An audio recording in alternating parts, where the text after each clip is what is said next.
La clase del día de hoy se trata sobre el análisis de las muestras de heces fecales.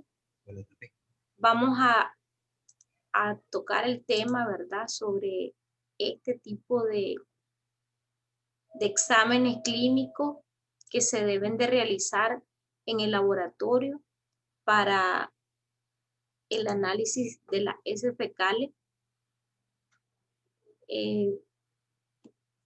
Sabemos que las heces nos pueden brindar mucha información en este tema, desde el color que pueden tener estas muestras hasta la consistencia y lo que podemos encontrar al observarlas al microscopio.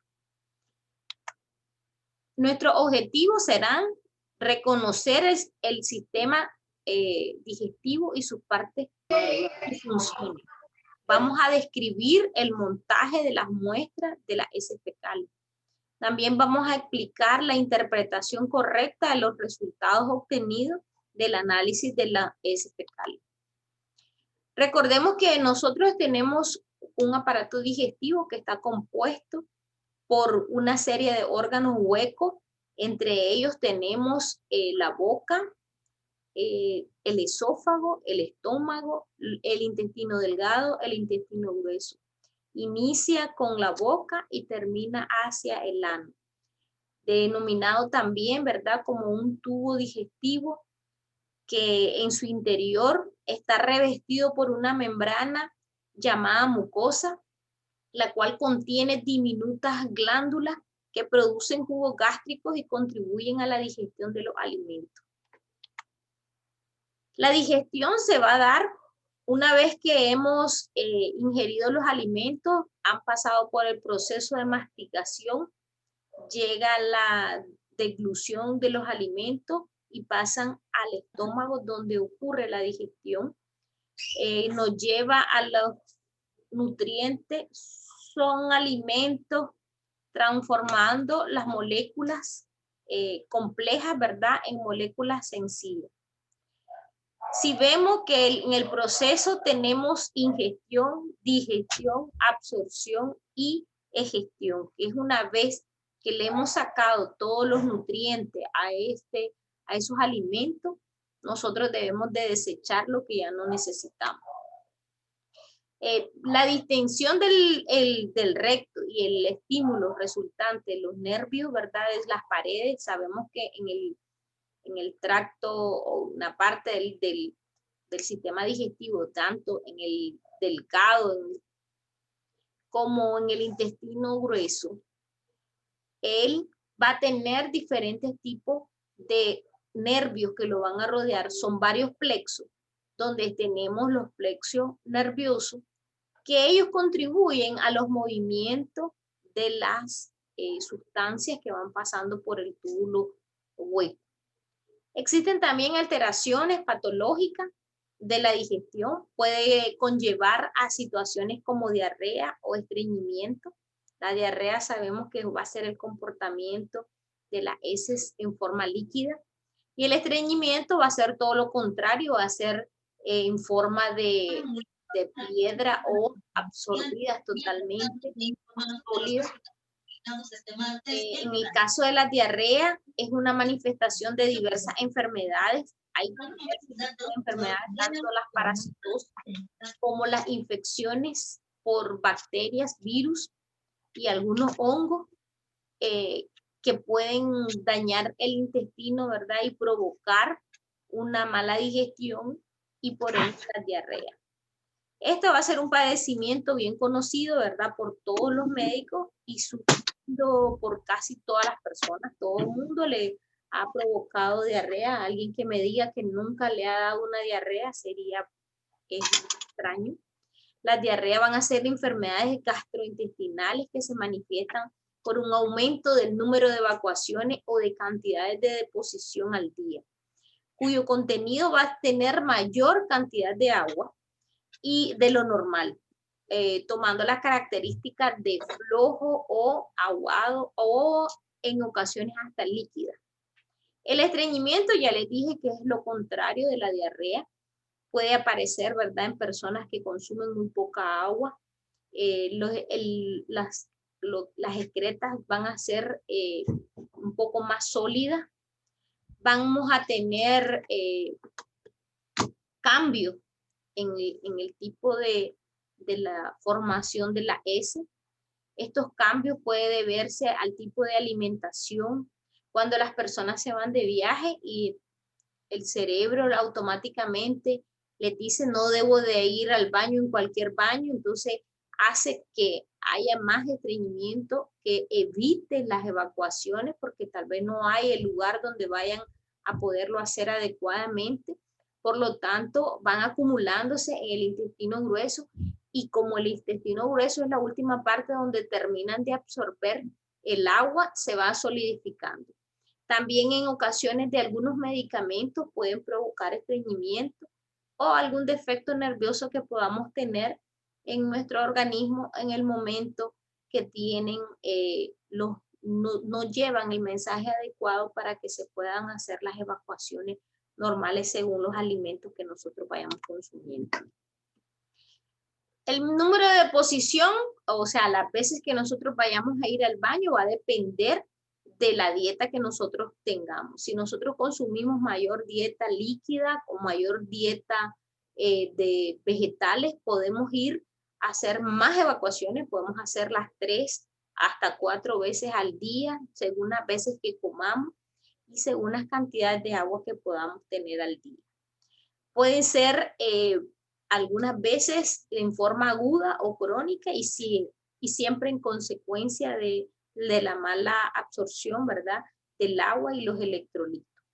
Las diarreas crónicas se pueden presentar cuando las heces fecales frecuentes, ¿verdad?, persisten durante unas dos semanas, ya puede ser causadas por algún tipo de virus o alguna bacteria. Los mecanismos productores de la diarrea es un desequilibrio entre la secreción y la absorción de los líquidos en el intestino, así como en el aumento de los tránsitos del intestino donde va pasando los restos alimenticios. Todo ello, ¿verdad?, va a ser causado por bacterias, virus o toxinas que pueden provocar una reacción inflamatoria, neurógena o hormonales. Les dije también que los nervios participan mucho en los cambios de la deposición, la irritación y la degeneración de algunas células que puedan tener y parásitos que pueden estar presentes en nuestro organismo. En el caso, ¿verdad?, de que podemos tener diferentes tipos de cambios, podemos encontrar células, diferentes formas celulares en las heces fecales, desde polimorfonucleares hasta enterocitos, y esto nos van a indicar un proceso o un daño, un proceso inflamatorio, y indican alteraciones en las evacuaciones o en el intestino, porque están apareciendo ese tipo de células. Entonces las diarreas vamos a clasificarlas, ¿verdad?, como diarrea secretora, diarreas exudativas, diarreas motoras, diarreas osmóticas, y cada una de ellas va a tener un cierto diferenciación. En las diarreas osmóticas se producen cuando persiste el intestino un exceso de soluto hidrosoluble, o sea, hay mucha agua no absorbible, que retiene el agua en la luz del intestino, ¿verdad? Esto ocurre como intolerancia a la lactosa, a algunos azúcares o por el uso de laxantes. Estas heces se pueden presentar con un pH ácido por lo general.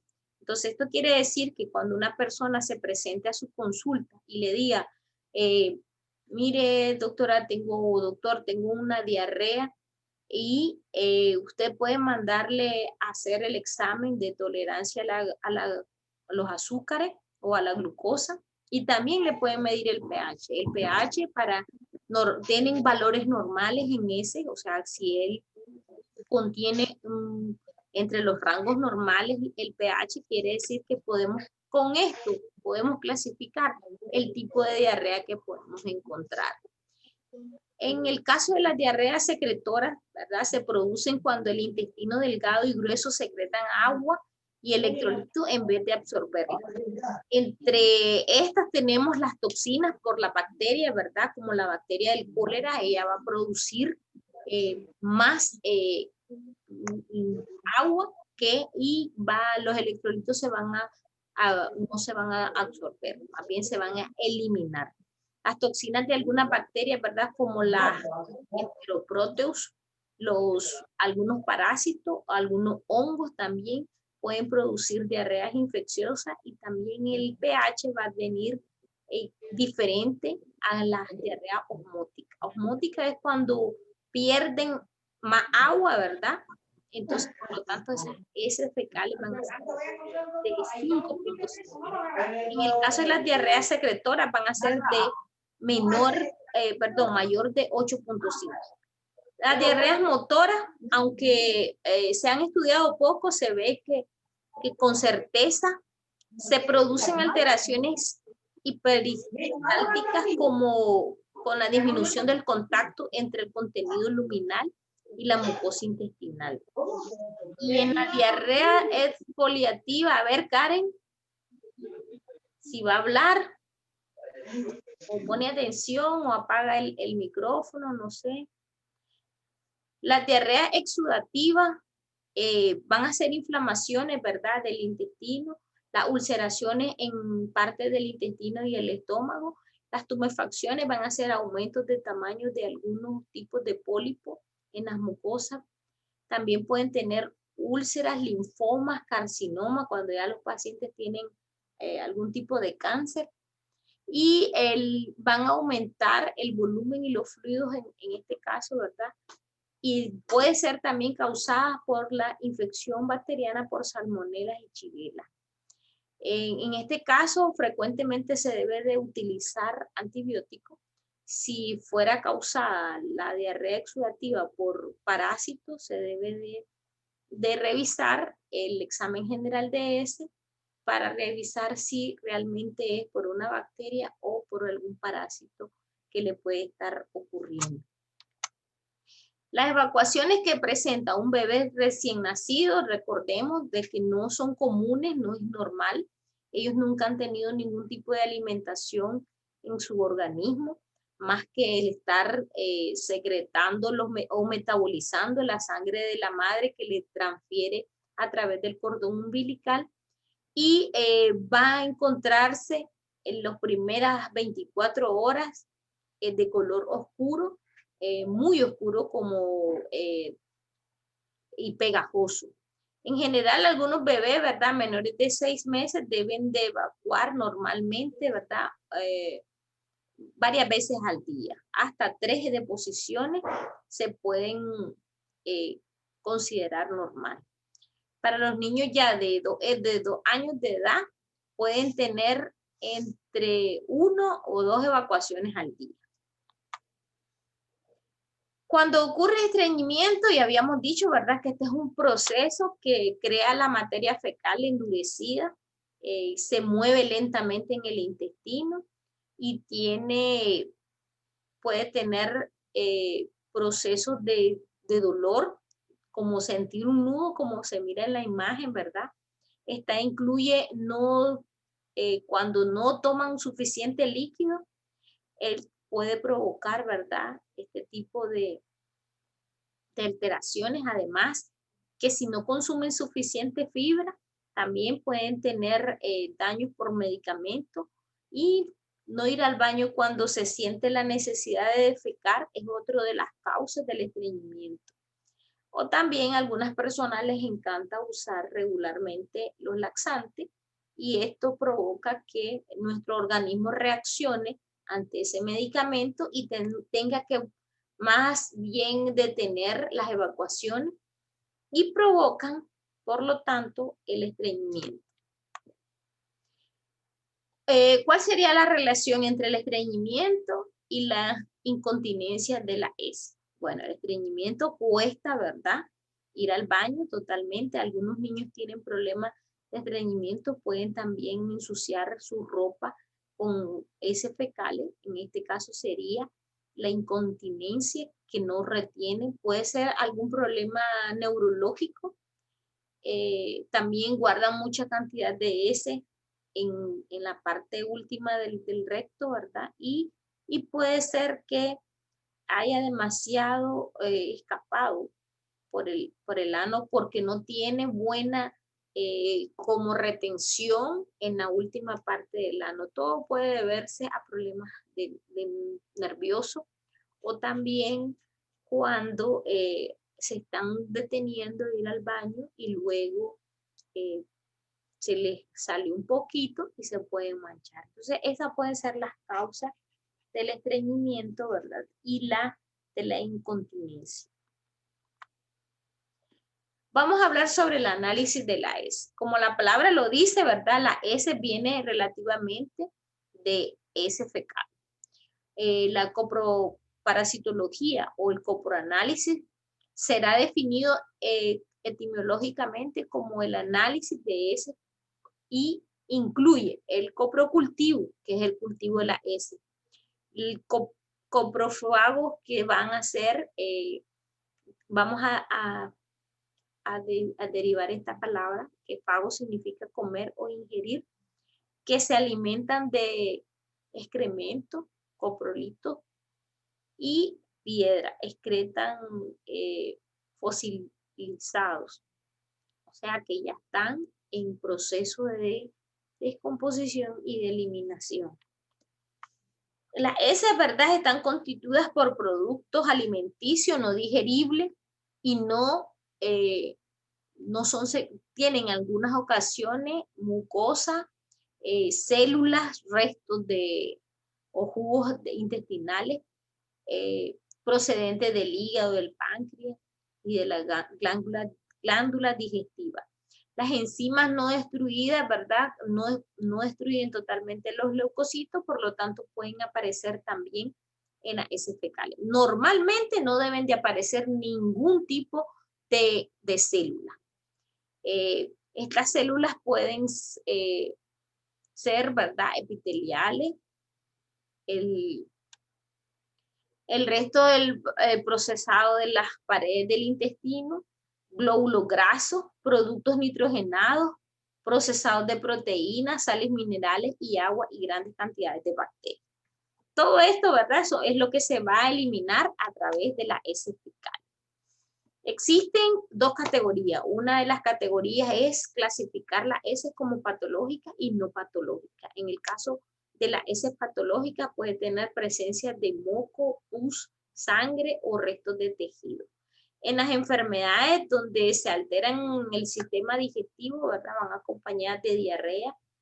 Se han hallado grandes cantidades de restos alimenticios porque el tránsito del intestino afecta antes de completar la digestión y la absorción y puede eliminarse restos alimenticios. Muchos de estos residuos, ¿verdad?, se pueden identificar macroscópicamente. Hay personas que llevan una muestra de heces fecales al laboratorio y todavía están los frijolitos, los maíces, todos esos tipos de restos alimenticios y que debería el laboratorista identificar. En el caso de que pueden aparecer semillas, cortezas de fruta, etcétera.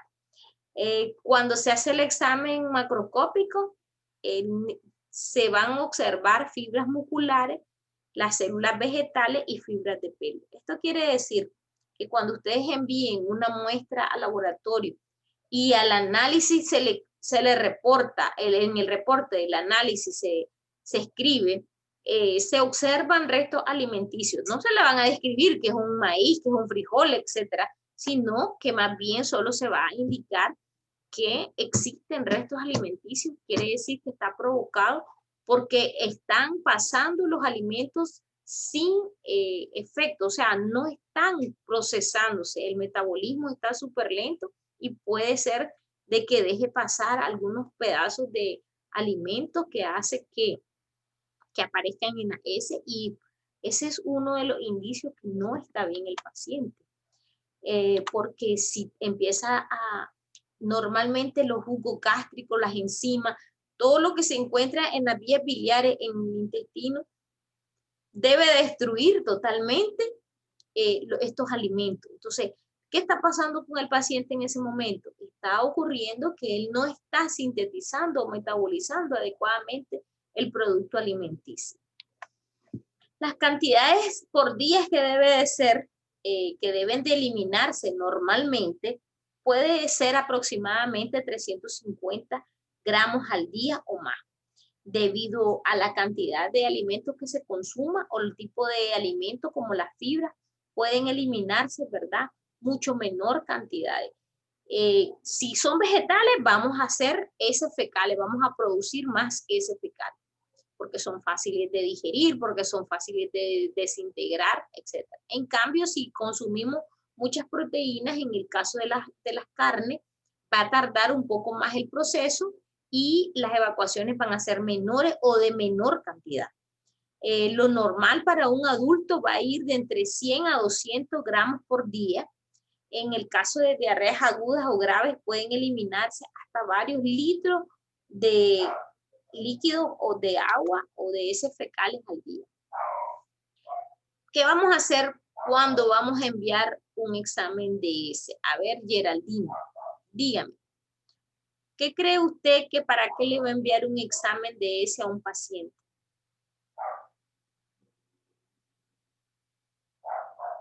Desconectada. ¿Me escucha, doctora? ¿Qué le pasó? ¿Me puede repetir la pregunta? Que me salí mucha bulla están haciendo en la casa. Que cuando usted va a enviar un examen general de heces a un paciente, ¿cuáles son las indicaciones? Las indicaciones. Una de las indicaciones sería si el paciente tiene mucha diarrea. Ok. ¿Otro? Sí. A ver, Héctor.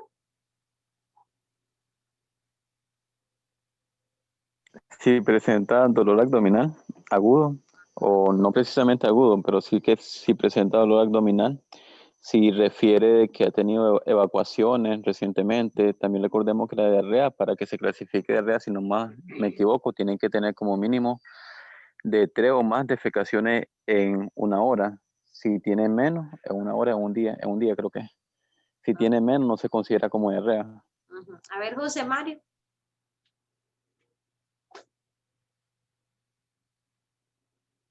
José Mario. La misma pregunta, doctora. Claro, ¿cuándo va a mandar usted un examen general de heces? Cuando se sospecha que puede haber una infección gastrointestinal Perfecto. o presenta una diarrea intensa el paciente, que no desaparece o es... ¿Y qué opina del último inciso que dice elevación de eosinófilos en sangre? ¿Cómo? ¿Qué opina de ese inciso, de esa indicación que dice elevación de eosinófilos en sangre? No, pues ahí sí me fregó. Ahí sí no sé. A ver, alguien que me diga. ¿Por qué hoy enviar? Ajá. Eso no iba a determinar porque quiere decir que los eosinófilos están elevados, entonces se va a sospechar de una diarrea bacteriana. ¿Y para qué sirven los eosinófilos?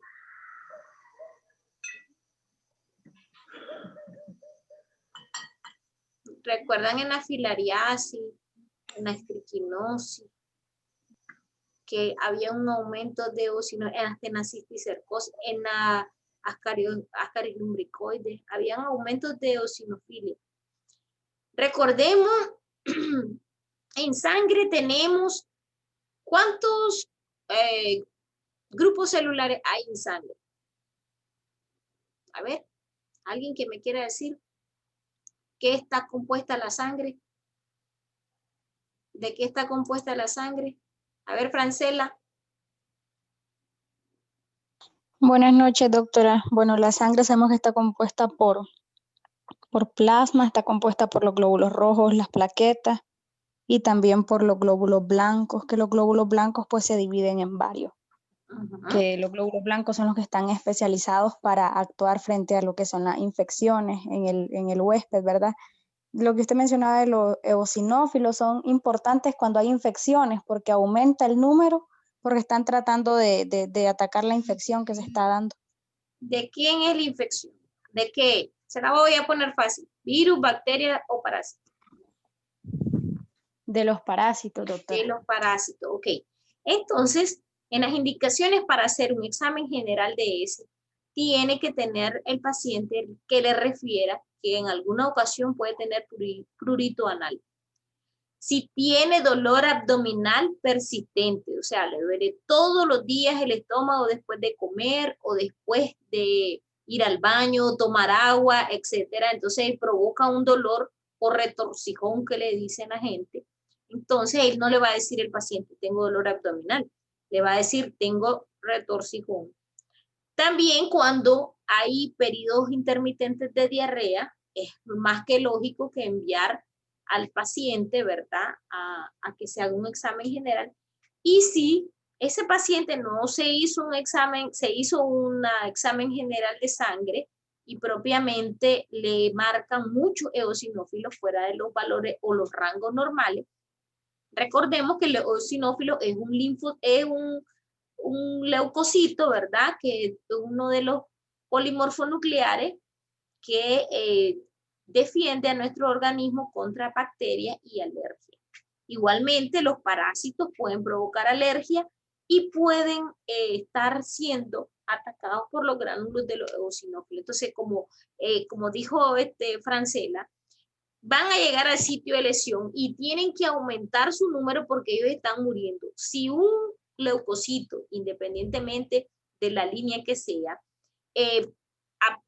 consume una bacteria, un virus o lo que sea, ¿verdad? Entonces, va a tener un aumento porque están muriendo. Si él se lo introduce la partícula en el interior de su célula, entonces él va a morirse. Entonces van a llegar muchas células, ¿verdad?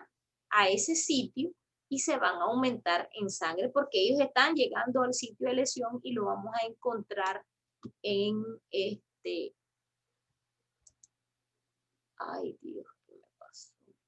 Espérenme, denme un segundito.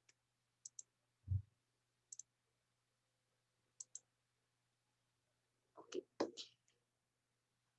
¿Cómo vamos a hacer para recolectar esta muestra? Bueno, si es un niño, ¿verdad? Lo ideal sería recolectarlo en una bolsita plástica o recolector o bien llevar el pañal. Pero si mandan el pañal, tiene que ser agarrar la muestra inmediatamente. Preferiblemente es mejor ponerlo en un frasquito y llevarlo al laboratorio porque en el laboratorio lamentablemente no lo hacen inmediato, excepto si tienen que llevarlo a un privado. ¿Cómo vamos a recolectar las muestras? Fácil, ¿verdad? Tenemos que ver que las pueden recolectar si son líquidas en un frasco limpio con tapa. Si se van a determinar azúcares reductores, tiene que ser totalmente estéril la muestra o el frasco donde vamos a recolectar la muestra y el laboratorista cuando llega al laboratorio tiene que procesarla en menos de 20 minutos porque si la deja por mucho tiempo, los azúcares se desdoblan y pierde su efectividad. O sea, ya va a salir negativo. Si dejan esa muestra por mucho tiempo, va a salir negativo y no va a tener sentido, ¿verdad? Hacer un azúcares reductores. Al llegar la muestra al laboratorio se debe hacer la identificación correcta. Nosotros hemos visto algunos grupos, ¿verdad? El montaje de la S. Se debe agarrar una pequeña porción con un palito. Se debe colocar en una laminita portaobjeto y se debe de colocar un cubreobjeto y observarlo al microscopio. Primero se enfoca con 10, luego con 40 y se hace el examen general. ¿Por qué debemos de hacer el examen inmediatamente que debe llegar al laboratorio? Especialmente si son líquidas o semilíquidas, ya que los trofozoitos, si tuviese parásito, estos trofozoitos se pierde su movilidad y pueden morir poco después de enfriarse la muestra. Si se van a determinar azúcares reductores, ya dijimos que se pueden desdoblar los azúcares, entonces hay que actuar menos de 20 minutos. Si llevan la muestra y la primera que llevan, ¿verdad? Debe hacer la identificación correcta y tomar en cuenta el tiempo de análisis ordenado, ya que algunos ameritan rapidez en ejecución dependiendo del tipo de calidad de la muestra y para poder dar un mejor diagnóstico. Entonces, por aquí vamos a quedar, ¿verdad? Estamos pendientes que hemos estado haciendo laboratorio. La próxima semana va a ser la última semana de clase. Vamos a hacer la de presenciales, espero que puedan llegar la mayoría, ¿verdad? Los que no han ido al laboratorio van a ir el día lunes. Los vamos a ver el primer grupo, ¿verdad? En el laboratorio yo voy a irme a marcar a UCN y luego lo voy a atender en el laboratorio. Sin embargo, lo podemos ver en UCN y luego nos trasladamos al laboratorio para ver lo del montaje. El próximo intervención, ¿verdad? Vamos a terminar la próxima semana, el día miércoles vamos a terminar esta presentación, ya faltaba poco, pero para que sepan cómo es el análisis según los colores y los tipos de muestra que pueden observarse. Les voy a colocar otra presentación para que la tengan y miren cuál es la importancia de saber los colores de la heces fecales. En el laboratorio también deben de llevar preparados más o menos de lo que he estado abordando para que puedan contestar las preguntas. Les voy a poner evaluaciones, ¿verdad? Cada que hagamos la presentación, cada presentación va a tener su evaluación y luego vamos a sumar todo lo que nos hace falta. Cuando entremos solo vamos a tener una clase presencial y luego vamos a quedar al examen. ¿Alguna pregunta, muchachos, hasta ahorita? De casualidad, ¿usted sabe cuándo son las vacaciones? ¿Cuándo comienzan? El 18 de diciembre. Muchas gracias. Tenía esa duda. Ok. ¿Alguien más? Espero Sí, que buenas noches, doctora. asistan la mayoría. Espero que hayan hecho la prueba pasada. Ahorita no les puse prueba, pero se la voy a poner para la próxima semana, ¿verdad? Que hagan la prueba de esta clase. Para el día miércoles va a ser la siguiente evaluación. Los laboratorios también tienen puntaje. Vamos a ver, el que no puede asistir tiene que tener buena justificación. Y lo otro es que vamos a tratar de hacerle unos puntos, ¿verdad? En el examen. Yo lo voy a valorar dependiendo de lo que saquen el examen para poder evaluar. Dígame, Héctor. Sí, buenas noches. Yo tengo 3 preguntas. La primera, ¿cuál es la diferencia clínica con la diarrea que es producida por bacterias y la que es producida por parásitos? Macroscópicamente no hay diferencia, pero microscópicamente vamos a encontrar muchos leucocitos y preferiblemente polinucleares y no va a haber parásitos. Y si es Y en el una caso de la diarrea por sintomatología, parásito, obviamente vamos a encontrar parásitos. Y puede estar combinada, puede tener infección por bacteria, igualmente por parásito. Entonces puede tener ambas muestras. Macroscópicamente, si tienen leucocitos, se mira mucosa la muestra. Y si es por parásito, no se mira, no tiene moco. ok. Mi pregunta número 2 es, ¿qué pasa con aquellos niños? Usted decía en la presentación de que si son de edad menos de 2 años, van a evacuar al menos una vez al día, si no me equivoco. Cuando era mayor de 2 años, Pero, iban a hacer al menos 2 veces al día o 3 veces al día. Sí. Entonces, ¿qué pasa cuando, digamos, está un niño en el rango de 2 en adelante años y este presenta solo una evacuación, pero no es frecuente, es decir, ni siquiera es a diario, sino que una en el plazo de una semana, por así ¿Cómo decirlo? se llama eso? Estreñimiento. Sí, mire, ya está la normativa. Se supone que podemos ir al baño hasta 3 veces al día, porque comemos 3 veces al día. Sin embargo, la mayoría de los intestinos se vuelven perezosos y no hacen las evacuaciones adecuadas. Por lo tanto, también va a depender de la cantidad que haga, aunque sea una vez al día.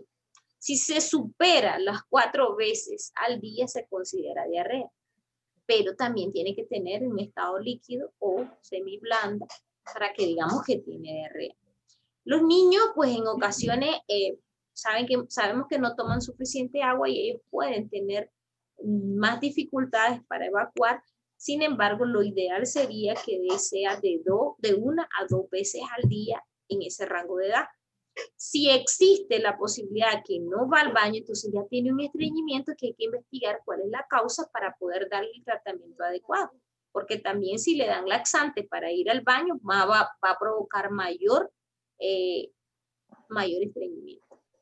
Espero que lleven una lista, ¿verdad?, de preguntas, de dudas que tengan, y espero que hayan visto toda la presentación, que ya la hayan repasado, ¿verdad?, para el día lunes, y vamos a contestar todas estas preguntas. Porque como estos son los últimos temas, solo vamos a ver el laboratorio y vamos a hacer esta clase. Una clase más que le voy a compartir y terminamos con la teoría. Se está acabando el tiempo, entonces nos vamos a ver el próximo lunes, ¿verdad? Correspondiendo en la hora que corresponde por cada grupo. Diga. Doctora, disculpe, para el grupo 2, ¿cuándo iríamos al laboratorio? Ese día se van a ir directo. Cuando ustedes lleguen al llanos, no van a ir a la UCN, sino se van a ir directo al laboratorio. Todos los que lleguen. Y no, solo me van a esperar porque lo voy a ir atendiendo poco a poco.